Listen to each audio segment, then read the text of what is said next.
ये है north Korea, जिसके चोंगजिन पोर्ट पर हम जैसे ही जूम करते हैं हमें दिखाई देता है एक शानदार ताकतवर नॉर्थ कोरिया का सबसे एडवांस जंगी जहाज जो दुश्मन देश पर न्यूक्लियर अटैक करने की कैपेबिलिटी भी रखता है। लेकिन कुछ ही समय बाद हमें एक और सैटेलाइट इमेज देखने को मिलती है उसी जगह की, उसी जहाज की। लेकिन इस तस्वीर में आपको जहाज नहीं बल्कि एक नीला कवरिंग शीट दिखेगा जो इस जहाज पर ढक दिया गया है, क्योंकि जब इस जहाज को समुद्र में उतारने की बारी आई तभी अपने लॉन्च के दौरान ही ये समुद्र में उतरते ही डूब गया, जिससे किम जोंग उन जो अपने देश में दूसरे देशों के गाने और मूवीज देखने वाले लोगों को भी मौत की सजा देता है, दुनिया भर की नजरों में शर्मिंदगी का सामना करना पड़ा, और वो भी नॉर्थ कोरिया की फ्यूचर डिक्टेटर बनने वाली किम जुए यानी अपनी बेटी के सामने। पर आखिर नॉर्थ कोरिया का ये ताकतवर जहाज पानी में उतरते ही डूब कैसे गया और उसके बाद किम जोंग उन का क्या रिएक्शन आया, और इस जहाज के डूबने से किम की बेटी का फ्यूचर में नॉर्थ कोरिया का तानाशाह बनने का सपना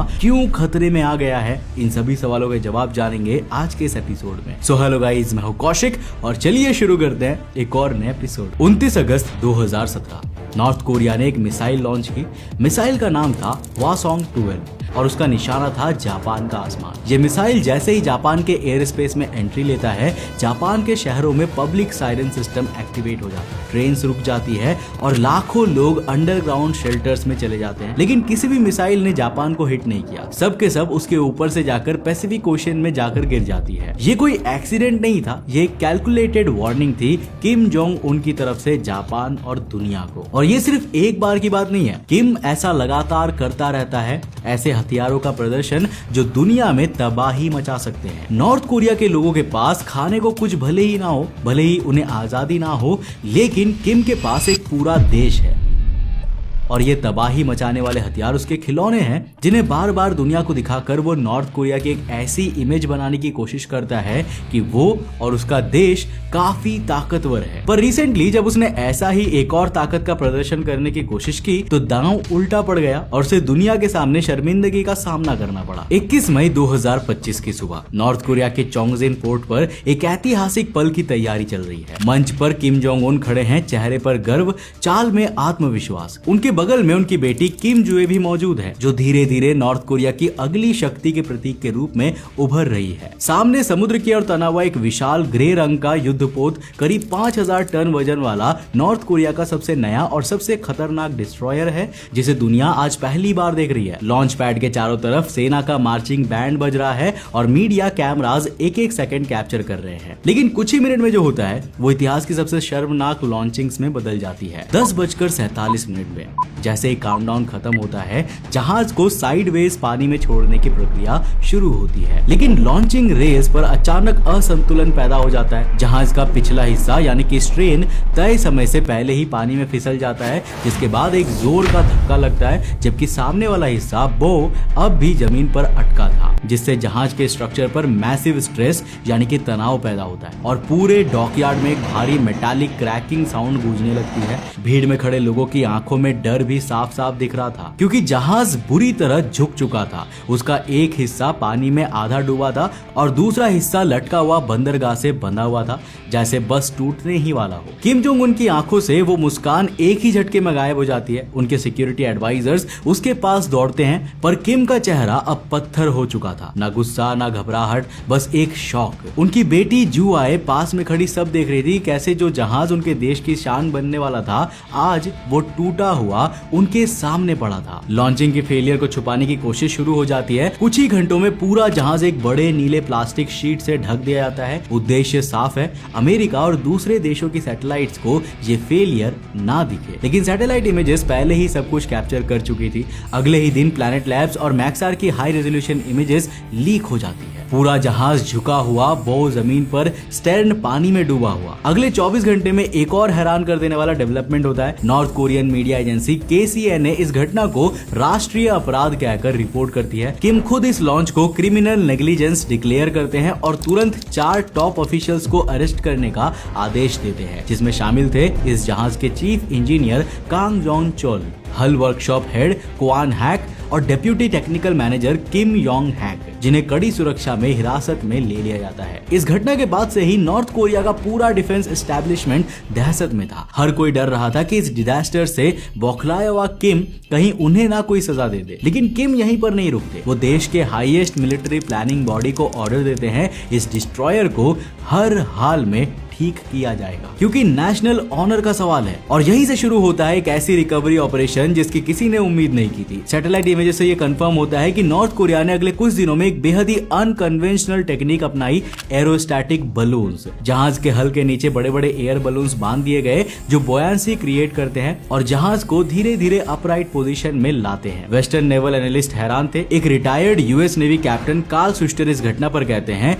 कि इस आधे मुड़े हुए डूब चुके जहाज को दोबारा सीधा करने में नॉर्थ कोरिया को कम से कम 4 से 5 हफ्ते लगेंगे। लेकिन असल में उन्होंने सिर्फ 2 हफ्तों में उसे फिर से खड़ा कर दिया, क्योंकि 5 जून को ली गई सैटेलाइट इमेज में देखा जाता है कि वही युद्धपोत अब पानी में अपराइट खड़ा है, पोर्ट से थोड़ा दूर। ये नॉर्थ कोरिया के लिए एक बड़ी टैक्टिकल जीत है, लेकिन ये जीत सिर्फ सरफेस पर है, क्योंकि जिस तरीके से ये जहाज अपनी लॉन्चिंग के दौरान मुड़कर पानी में डूबा था, उससे समुद्री पानी इसके कई क्रिटिकल वेपन सिस्टम और वायरिंग में घुस चुका था। इवन पानी में डूबते वक्त इसके स्ट्रक्चर पर जितना दबाव पड़ा था उससे ये काफी मुड़ भी गया था। इन सभी सवालों से ये साफ था कि भले ही नॉर्थ कोरिया ने अपने इस जंगी जहाज को पानी के ऊपर वापस खड़ा कर दिया हो, और उसकी बॉडी और अंदर लगे जंगी हथियारों में हुए डैमेज का क्या, क्योंकि उसके बिना तो ये एक आम जहाज था जिसे पानी में उतारने का कोई भी मतलब नहीं था। और यहाँ से पिक्चर में एंट्री होती है एक और देश की, दुनिया के सबसे बड़े देश की, यानी रशिया की। पर रशिया का नॉर्थ कोरिया के इस टूटे जंगी जहाज से क्या लेना देना? और उससे भी बड़ा सवाल कि आखिर नॉर्थ कोरिया का ये इतना एडवांस जंगी जहाज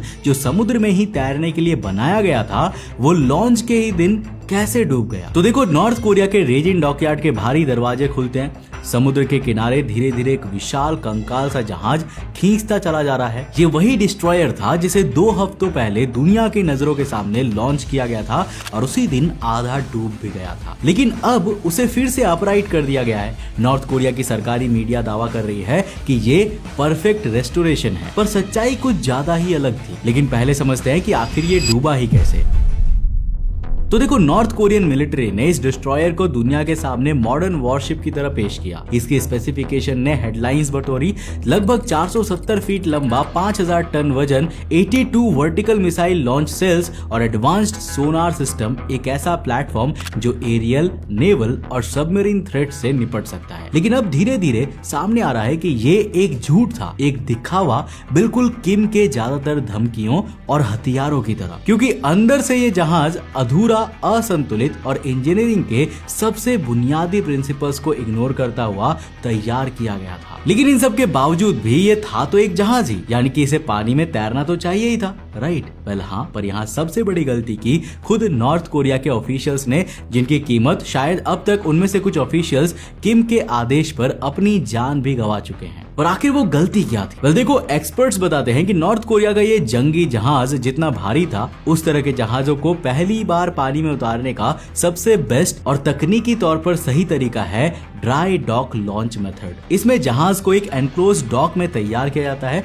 जहां धीरे धीरे पानी भरकर वेसल को बिना झटके के तैरने दिया जाता है। मगर नॉर्थ कोरिया ने इसे साइड लॉन्च करने की कोशिश की, एक ऐसा मेथड जो सिर्फ पेट्रोल बोट्स या फिर छोटे ट्रांसपोर्ट वेसल्स के लिए ही सुरक्षित माना जाता है। जब आप 5000 टन वॉरशिप को साइडवे स्लाइड करते हैं तो इंटायर हल और कील पर एसिमेट्रिकल प्रेशर पड़ता है, जहां अगर टाइमिंग में थोड़ी भी गड़बड़ी हो जाती है, जैसे कि इस केस में हुई, तो कील यानी कि शिप के नीचे का हिस्सा परमानेंटली बेंड या फिर डैमेज हो जाता है। और इस जहाज के साथ भी हमें यही सब देखने को मिला। इसके अलावा डिफेंस ऑब्जर्वर्स ने इस लॉन्चिंग में एक और क्रिटिकल फ्लो को नोटिस किया, और वो थी इस डिस्ट्रॉयर की सेंटर ऑफ ग्रेविटी। देखो, ऐसे बड़े युद्धपोतों का डिजाइन ना ऐसे होता है कि उनका वेट नीचे की ओर कंसंट्रेटेड रहे ताकि स्टेबिलिटी बनी रहे। लेकिन लीक्ड इमेजरी और इंटरनल डिफेक्ट एनालिसिस के मुताबिक इस वेसल में वेपन्स और रडार मॉड्यूल्स को अनइवनली इंस्टॉल किया गया था। इससे जहाज का टॉप हेवी प्रोफाइल बना, जो लॉन्च के समय से और अनस्टेबल यानी कि अस्थिर कर रहा था। जिन सभी चीजों ने मिलकर इस शिप के लॉन्च को नॉर्थ कोरिया के इतिहास का एक डिजास्टर बना दिया। पर देखो, जब दुनिया को पता है कि इस तरह इतने बड़े शिप को लॉन्च करना काफी खतरनाक है, तो नॉर्थ कोरिया ने ऐसा किया ही क्यों? वेल, पहला कारण है रियल वर्ल्ड एग्जीक्यूशन एक्सपीरियंस। इस देश ने पहले कभी भी इतने बड़े स्केल पर मॉडर्न डिस्ट्रॉयर डिजाइन नहीं किया था, इसलिए उन्हें इससे पहले केवल छोटे वॉरशिप ही लॉन्च करने का एक्सपीरियंस था, जिसके बेसिस पर उन्होंने इसे भी लॉन्च किया। इसके अलावा दूसरा कारण है इंफ्रास्ट्रक्चर की कमी, क्योंकि नॉर्थ कोरिया के इंजीनियर्स को भले ही पता हो कि इतने बड़े शिप को ड्राई डॉक लॉन्च करना चाहिए, पर नॉर्थ कोरिया ने कभी भी इतने हेवी शिप या उनको लॉन्च करने के लिए इतने बड़े डॉकयार्ड बनाए ही नहीं है। ये कहना सही होगा कि उनके पास उतने पैसे या इंफ्रा कैपेबिलिटी ही नहीं है कि वो इस तरह की लॉन्चिंग फैसिलिटी रेडी कर सके। कई रिपोर्ट्स का तो ये भी दावा है कि इस शिप को चाइना और रशिया की मदद से नॉर्थ कोरिया ने डेवलप किया है, क्योंकि सैटेलाइट इमेजेस में देखा गया है कि कई हिस्सों में सोवियत एरा कंपोनेंट्स और चाइनीज ओरिजिन इलेक्ट्रिकल सिस्टम का इस्तेमाल किया गया है। मिसाइल लॉन्च सिस्टम और engine propulsion module imported technologies है, क्योंकि अभी नॉर्थ कोरिया इस तरह की एडवांस्ड वॉर टेक्नोलॉजी खुद बनाने की क्षमता नहीं रखता। और अब बात करते हैं सबसे गंभीर इंजीनियरिंग कॉम्प्रोमाइज की, water proofing and compartmental integrity की। तो देखो, एक जहाज का काम क्या होता है? सिंपल, पानी पर तैरना, जिसके लिए उसके हर कोने, हर छोटे हिस्से को वाटर प्रूफिंग वेल्डिंग और हर पॉसिबल टेक्नोलॉजी के साथ इस तरह से जोड़ा जाता है कि जहाज में पानी ना घुस सके। लेकिन जब ये लॉन्च हुआ ना, तो एक अजीब सी चीज देखने को मिली, क्योंकि जैसे ही ये स्लिप वे से टकराकर पानी पर गिरा, इसके कई कंपार्टमेंट्स जो पूरी तरह वाटर प्रूफ थे, उनमें भी पानी तेजी से भरने लगा और वो धीरे धीरे entire electronics, missile base circuits, radar control rooms और प्रोपल्सन पाइपिंग सिस्टम में फैल गया, जो कि एक लॉन्च के दौरान नहीं होना चाहिए, बल्कि ये तो इसको बनाते वक्त हुई एक इंजीनियरिंग चूक का परिणाम थी। इसलिए वेस्टर्न एनालिस्ट का मानना है कि अगर इस डिस्ट्रॉयर को दोबारा ऑपरेशनल बनाना है ना, तो सिर्फ एक्सटर्नल रीपेंट और टिल्ट करेक्शन से कुछ नहीं होगा। पूरे जहाज की अंदरूनी वायरिंग को ड्राई करना पड़ेगा, इलेक्ट्रॉनिक सॉल्ट रेसिड्यू को केमिकली न्यूट्रलाइज करना होगा और सोनार और नेविगेशन सिस्टम को रिकैलिब्रेट करना पड़ेगा। और ये सब काम उस देश के लिए जो ग्लोबल सैंक्शंस के तहत एडवांस्ड नेवल टेक इंपोर्ट ही नहीं कर सकता। इस बीच एक और तथ्य धीरे धीरे सरफेस पर आ रहा है। ये डिस्ट्रॉयर कभी कॉम्बैट ट्रायल से गुजरा ही नहीं था। मिसाइल सेल्स की टेस्टिंग इनकम्प्लीट थी, इंजन सिस्टम का सिर्फ टोइंग सेटअप एक्टिवेट था और ऑनबोर्ड रडार अभी भी लैब बेस्ड सिमुलेशन मोड में ही था। लॉन्च से पहले इसे चलाकर टेस्ट करने के लिए कोई भी फुल स्केल ट्रायल नहीं हुआ था। सब कुछ विजुअल प्रेजेंटेशन था, एक ऐसा दृश्य जहां किम जोंग उन अपनी बेटी के साथ खड़े होकर दुनिया को नॉर्थ कोरिया की नेवल स्ट्रेंथ दिखाना चाहता था। पर असल में जो हुआ वो पूरी दुनिया ने देखा। पर आखिर इस शिप के लॉन्च के तबाह होने से किम की तानाशाही और उसकी उत्तराधिकारी बेटी किम जुआए की भविष्य में नॉर्थ कोरिया के डिक्टेटर बनने की गद्दी कैसे खतरे में है? वेल देखो, जब से ये डिस्ट्रॉयर चोंगजिन पोर्ट पर डूबा है ना, नॉर्थ कोरियन रेजिम ने इसे सिर्फ एक टेक्नोलॉजिकल मिसहैप नहीं माना, बल्कि इसे एक नेशनल ह्यूमिलिएशन की तरह